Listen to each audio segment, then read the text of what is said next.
Bonjour à vous tous et bienvenue.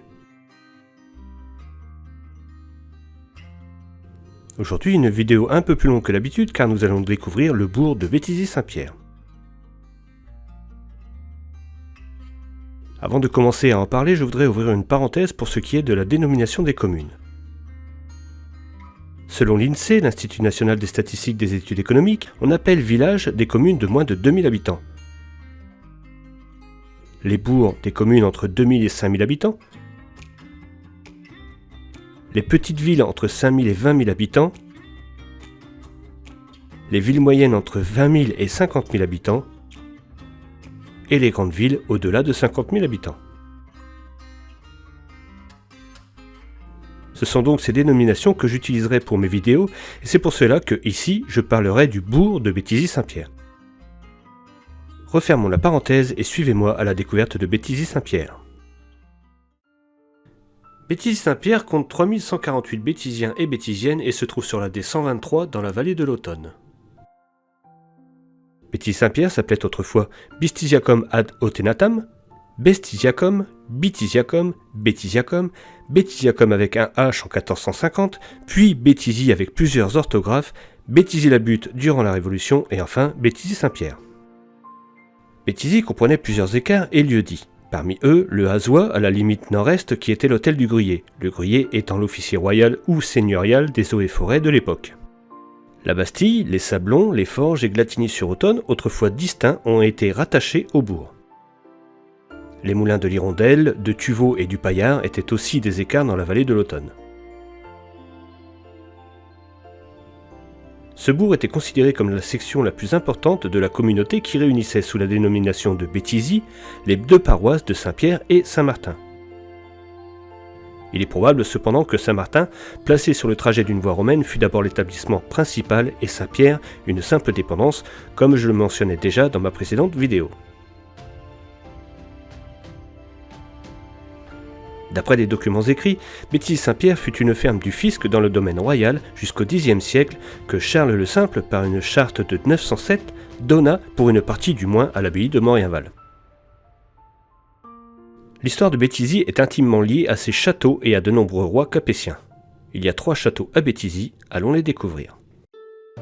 Le premier, dont il ne reste aujourd'hui que des ruines, apparaît en 877 dans un acte signé par Charles II, dit le Chauve, sous le nom de Bestisiacum Castrum.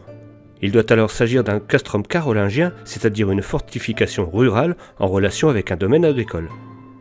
Le château, à proprement parler, aurait vu le jour en 1206 ou 1231, lorsqu'à la mort du roi Robert II, dit le Pieux, sa femme, la reine Constance, finance des travaux de fortification afin de lutter contre son second fils Henri Ier, qu'elle voulait destituer en faveur de son cadet Robert.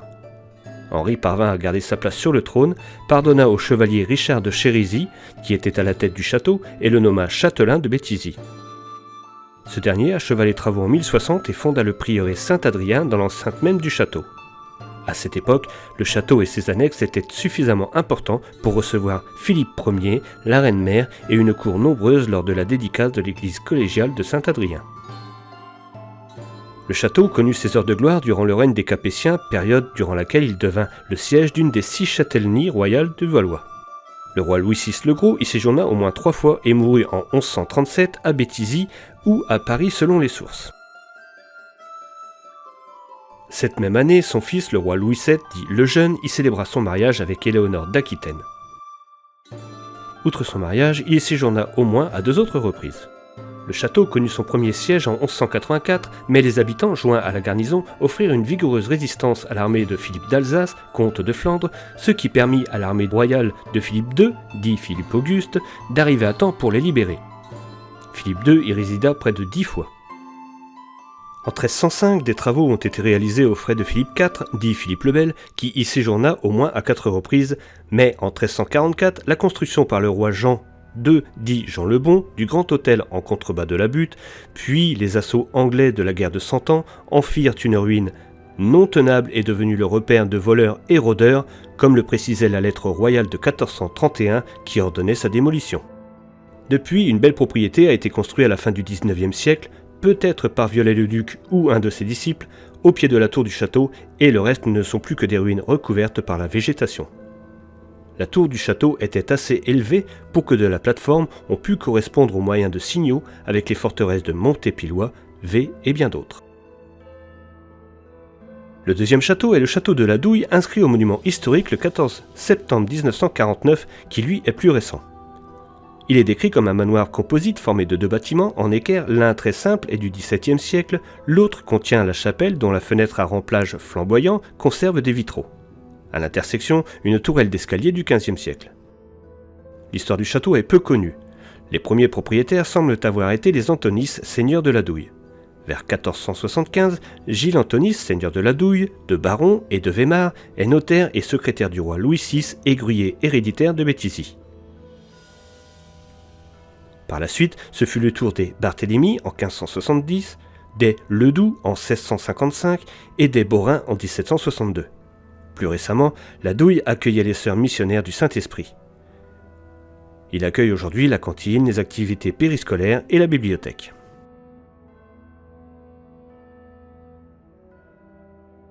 Juste à côté, le plus ancien bâtiment présent dans l'enceinte du château de la Douille est le château du roi Jean II, dit Jean le Bon, appelé aussi le Grand Hôtel du roi Jean, et qui date du XIVe siècle. Il a été partiellement détruit lors de la guerre de Cent Ans. Un autre bâtiment mérite le détour. Il s'agit de la chambrerie de Béthisy, inscrite au monument historique le 13 octobre 1998. Une chambrerie était en droit le siège de la juridiction attachée à l'office royal du chambrier de France. Ce haut personnage était en quelque sorte le premier ministre des anciens rois, il était le gardien du trésor royal. La présence d'un chambrier sur ce site serait donc l'origine de cette appellation chambrerie qui est utilisée dès le début du XIIe siècle. Ces bâtiments, dont l'aspect et la taille ont évolué au fil des siècles, sont donc chargés d'histoire. Ils ont notamment été à l'origine un monastère, puis donc une chambrerie et un prieuré. La chapelle plus récente date de 1859. Aujourd'hui, propriété privée, on peut tout de même admirer le portail, les murs d'enceinte et la façade de la chapelle du prieuré, où l'on peut voir une rosace créée par l'abbé de Ligny, qui a aussi créé les vitraux de l'église de Jonquière.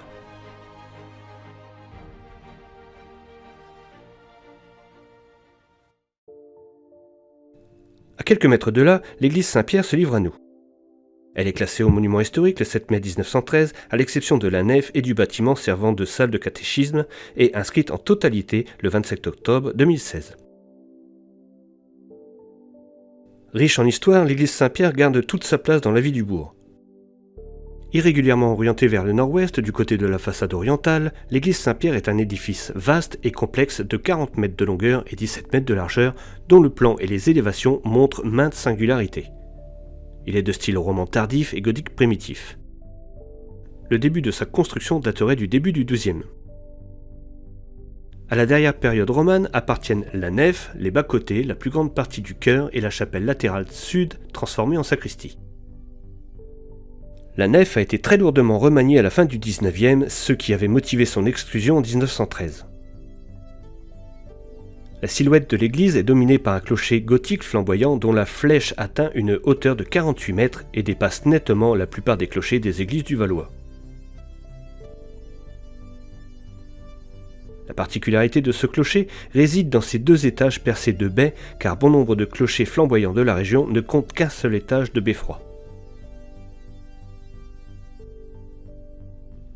Chaque angle est flanqué de 2 contreforts agrémentés de gargouilles au 2e étage et de niches à statues au rez-de-chaussée.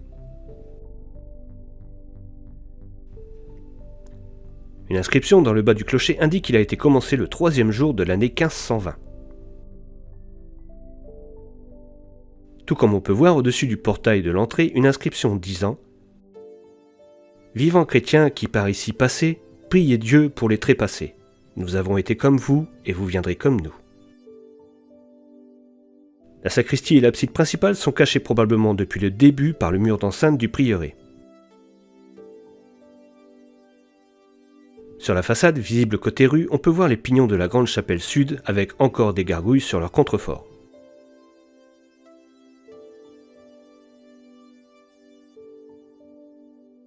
À l'intérieur, l'église se compose d'un porche anciennement ouvert, aujourd'hui caché car en restauration. D'un narthex d'une travée entre un ancien caveau au nord et la base du clocher au sud, d'une nef de 5 travées accompagnées de bas-côtés, les 2 dernières travées du côté sud ayant été remplacées par une chapelle plus large. D'une ancienne croisée du transept annexée au chœur, d'un chœur de 3 travées se terminant par une abside en hémicycle, d'une chapelle latérale nord, de 2 travées et d'une sacristie. Depuis la fermeture des arcades du porche par des murs, le portail occidental du premier quart du XIIIe siècle se trouve à l'intérieur. Le narthex contemporain du portail n'a vraisemblablement pas été remanié et abrite la tribune d'orgue du XIXe. La forte rénovation de la nef ne permet pas de connaître la disposition de celle-ci avant. Elle devait initialement être recouverte d'un simple plafond de bois, sans doute remplacé par une fausse voûte en berceau avant l'installation des fausses voûtes d'ogive actuelles.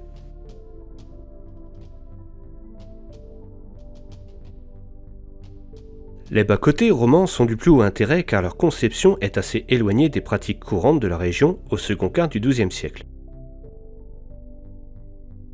La plupart des voûtes d'ogives romanes de l'Oise concernent les parties orientales des églises et non la nef et les bas-côtés. La croisée du transept roman, antérieure à la nef, a été remaniée au premier quart du XIIIe dans le style gothique primitif, alors que le chœur, sans doute contemporain, avait déjà été remplacé. Que l'on date le chœur de l'église Saint-Pierre des années 1145 ou 1200, il représente le dernier chœur voûté en berceau et en cul-de-four qui a été construit dans le département. Aujourd'hui, l'ancienne croisée du transept accueille le maître-autel. L'abside dans l'ancien chœur, elle, contient l'ancien maître-autel. La chapelle nord est consacrée à Sainte Geneviève. Du début du XIIIe, elle remplace l'ancien croisillon nord du transept. La chapelle sud, elle, est plus récente et de style Renaissance. Elle contient un magnifique autel de la Vierge avec son non moins magnifique retable. On peut encore voir les anciennes fenêtres de la nef murées lors de la construction des bas-côtés. On peut aussi admirer les chapiteaux sculptés de certains piliers, ainsi que 2 bouquets provinciaux devant le narthex. L'église Saint-Pierre renferme 4 éléments de mobilier classés au monument historique à titre objet. L'orgue de tribune de 1857, malheureusement couvert pour le préserver, un groupe sculpté de calcaire du XVIe représentant Saint-Michel terrassant le démon est visible au nord de la nef face à l'entrée. Les fonds baptismaux du XVe et un lambris de revêtement en bois de chêne qui garnit les murs de la seconde travée droite du chœur et de l'abside. L'église Saint-Pierre reste intrigante par ses différences de construction, mais reste un émerveillement à l'extérieur comme à l'intérieur. Je vous laisse profiter de quelques autres éléments de décor.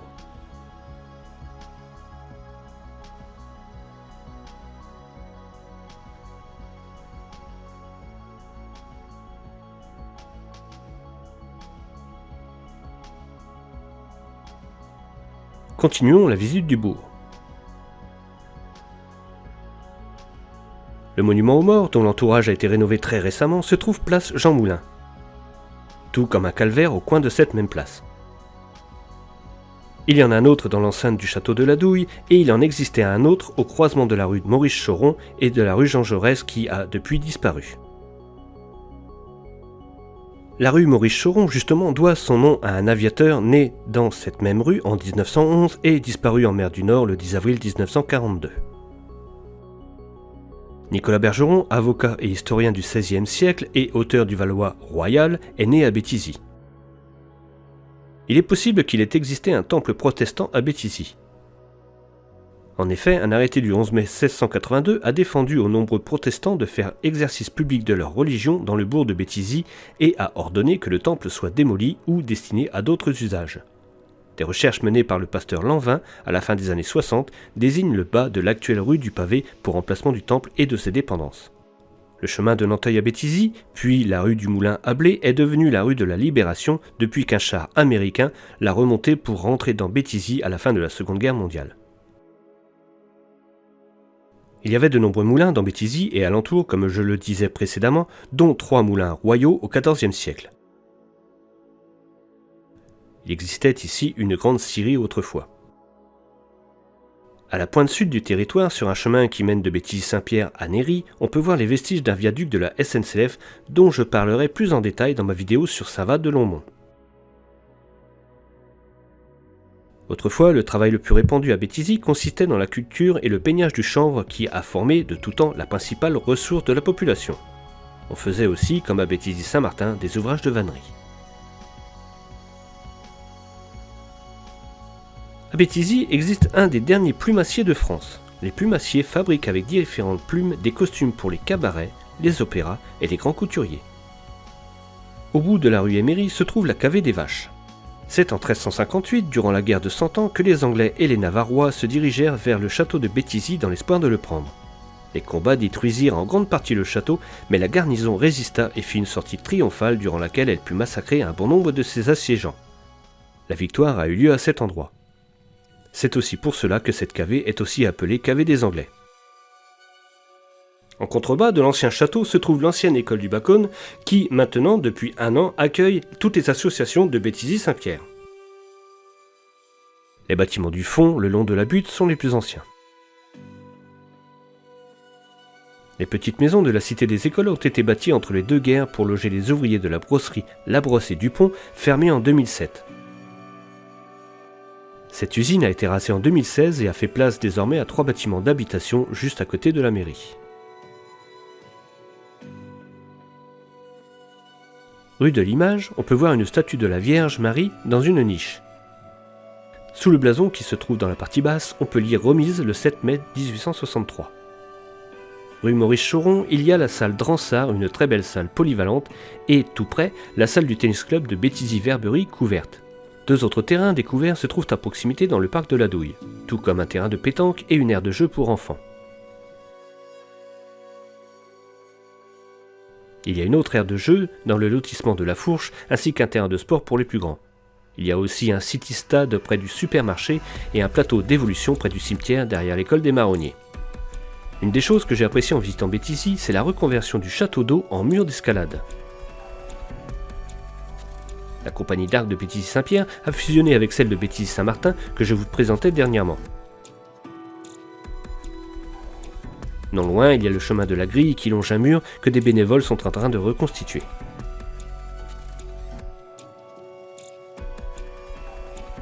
La gare de Béthisy est maintenant fermée depuis 1939 et est maintenant une propriété privée.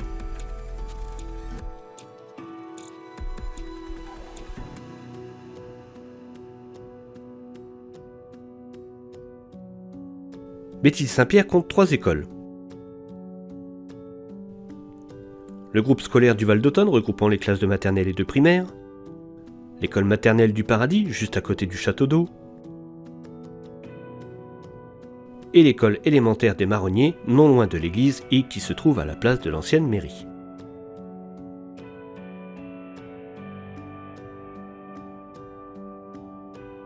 Béthisy compte encore 3 exploitations agricoles en activité, 5 entreprises moyennes, une quinzaine d'artisans, une vingtaine de commerces et un supermarché. Il y a aussi une quinzaine de services spécialisés, dont un cabinet médical, un laboratoire d'analyse, un service d'infirmière, une pharmacie, un bureau de poste et une banque.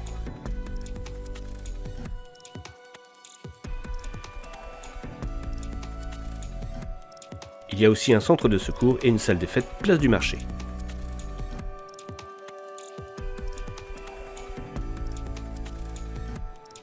L'automne passe dans Béthisy entre le centre de secours et la place du marché. Place du marché qui a beaucoup évolué en quelques années.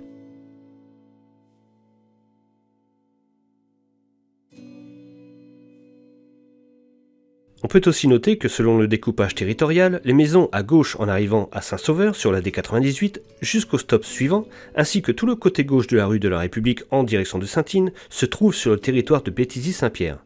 Et comme nous le verrons dans les prochaines vidéos, cela arrive souvent.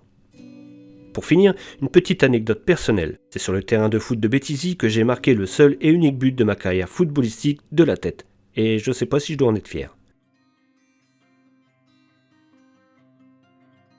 Voilà, je pense avoir fait le tour de ce bourg fort sympathique dans lequel j'ai adoré me promener et je vous conseille d'en faire autant.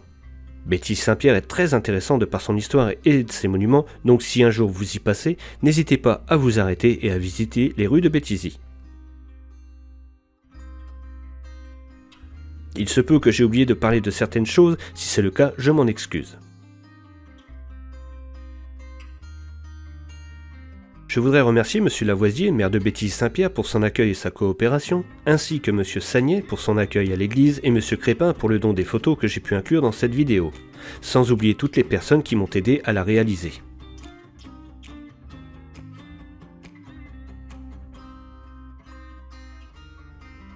J'espère que cette découverte vous aura plu et si c'est le cas, n'hésitez pas à mettre un petit pouce en l'air et à me dire ce que vous en avez pensé. On se retrouve bientôt pour une nouvelle vidéo et en attendant, si ce n'est pas encore fait, je vous invite à vous abonner et à activer la cloche pour ne pas rater les prochaines sorties. Je vous rappelle aussi que vous pouvez faire un don sur Tipeee si le cœur vous en dit, cela soutiendra la chaîne. Le lien est en description. A bientôt. Au revoir Béthis-Saint-Pierre.